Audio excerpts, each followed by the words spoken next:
Hey y'all, I'm Val with Our Forever Farm. Today we're making banana pudding. We just got in from a beautiful wedding. Our kids are all coming tomorrow. We're going to cook hamburgers and hot dogs out.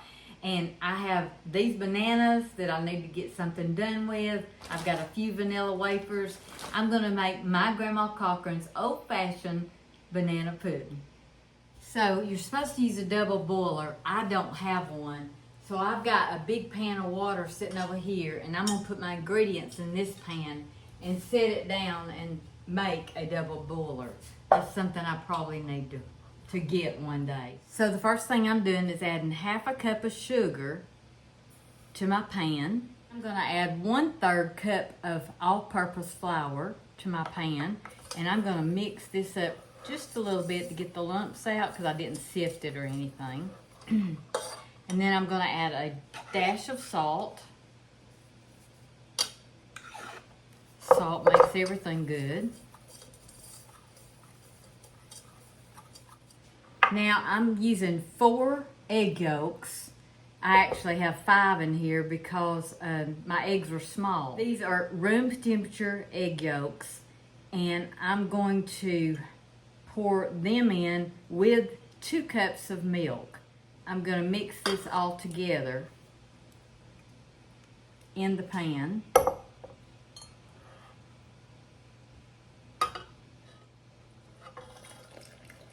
And spill it while I'm doing it.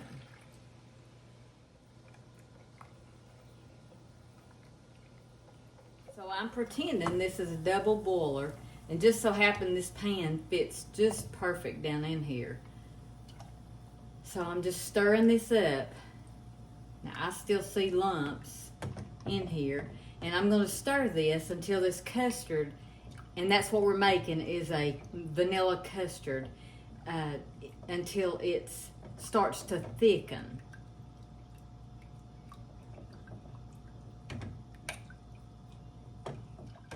Now once you feel this starting to thicken, it'll probably take 5 minutes or so, if that long. Then you will turn the eye down and the water won't be boiling anymore.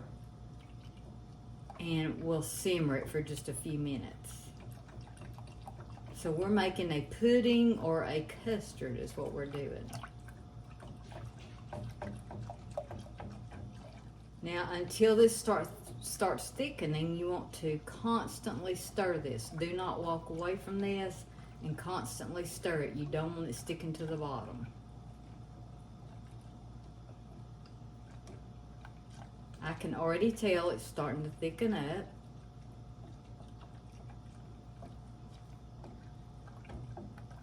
Now your first sign that this is starting to thicken will be on the sides of the pan.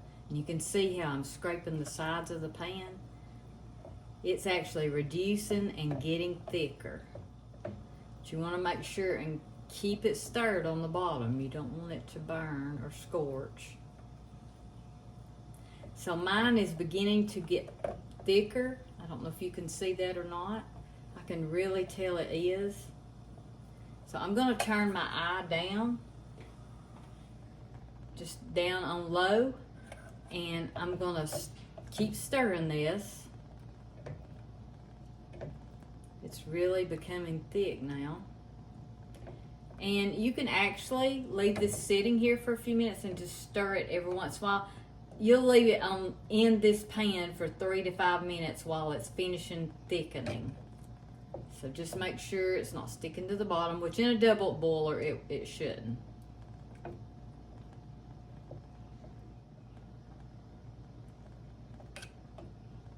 Can you tell how it's thickening? Just like pudding. That's what we're making.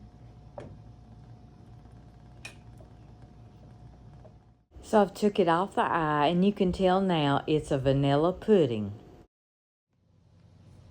So I want to show you here how thick it is. So I don't like to get mine like super thick, but I want it to be thick. Soak into those cookies. Now we're going to add our vanilla flavoring. We'll add about half a teaspoon of this. So now we have our dish, and we're just going to pour a little bit of the vanilla pudding down in the bottom of the dish. So next we're using vanilla wafers, and we're just going to put a layer of vanilla wafers down in the bottom of the baking dish. You can also use shortbread cookies. And next I have my bananas sliced, and we're going to put a layer of bananas on top of the cookies. My Grandma Cochran had a special cookie jar just for those vanilla wafers. So I'm not doing exactly like Grandma Cochran did or my mama. I'm putting a little twist to my banana pudding. I love pineapple with my banana, with the vanilla wafers, with the custard in my banana pudding. So what I've done is poured out a whole can. Let's see what size this is. This is 20 ounce. But hey, use what you have. And I've drained the pineapple juice. I'll use it in something else. So what I'm gonna do is I'm gonna layer the pineapple on top of the bananas. You talk about good now. If you like pineapple and you like bananas, this is so good. You can just spread it out. And we're gonna repeat. We're gonna continue layering until we use all the ingredients in the dish. Now, I'll be honest, I've never used the shortbread cookies because this is what my Grandma Cochran used, vanilla wafers. And next is the bananas again. And then the pineapple again. And the pudding. And here we are with the cookies again. And the pineapple. And the pudding. We're just about finished, so I don't care for meringue over my banana pudding. A lot of people do. We went somewhere the other night with my brother-in-law and sister-in-law, and my brother-in-law ordered a banana pudding. It was beautiful. It was in a big parfait glass. It was beautiful, but it was warm with meringue, and he was wanting to share it with everybody. I didn't care for that. It's not that I don't like it, because there's not many things I don't like, but I love Cool Whip. My mom always fixed hers with Cool Whip. My Grandma Cochran always fixed hers with meringue. I will put the directions for the meringue in the description box. You can serve this warm and bake it with your meringue, and it'll be warm.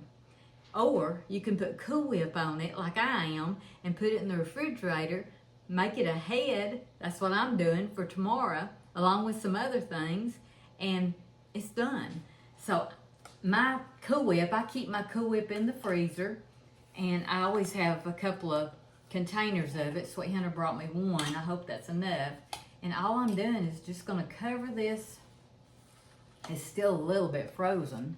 And I'm just going to cover this banana pudding with, Cool Whip's good, with the Cool Whip.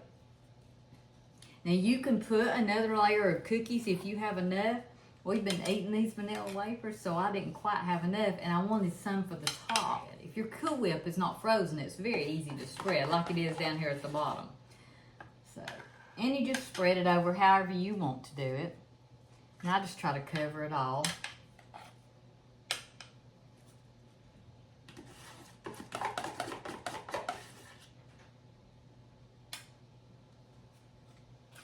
Just get a paper towel and clean up the edges. Now, I didn't bake mine because I'm not doing meringue. That's the only reason you bake it, is because you're doing meringue. Now I'm going to crush these vanilla wafers that I have. I'm just going to crush them into crumbs.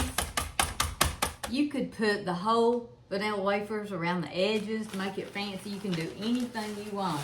And I just crushed mine, and I'm just going to sprinkle them on the top. Some are big, some are little. If they're real big, I'll take them off and crush them again. So I love to make this ahead of time because it softens those vanilla wafers with that hot custard and the Cool Whip and the pineapple and the bananas. So it's Grandma Cochran's banana pudding with a twist. My mom made banana pudding all the time. That was one of her specialties. I told you before, she didn't always like to cook, but this was one of her specialties. She did not do the pineapple either. In fact, she would probably be upset with me for doing the pineapple. But I tasted this one time and I thought it was just delicious. I can't remember who made it, but I just thought it was delicious. So I just put the lid on this. It's ready for Sunday dinner. We're going to have hamburgers, hot dogs, potato salad, baked beans. What else are we having? Oh, homemade ice cream. So I'm going to put this in the refrigerator and it'll just set till tomorrow when we're ready to get it out. So it'll be served cold. I hope you enjoyed this. I hope you'll make it. It's very good. Bananas, pineapples, vanilla custard. Oh, and you can use just vanilla pudding, instant pudding if you'd like. I always like to do Grandma Cochran's custard pudding, vanilla pudding mix, homemade. It's not hard to make. It's easy to do, and it's so much better than just vanilla pudding, instant vanilla pudding, if you know what I mean. Nothing is like a grandma's food, you know? So, here it is again. Y'all go cook something.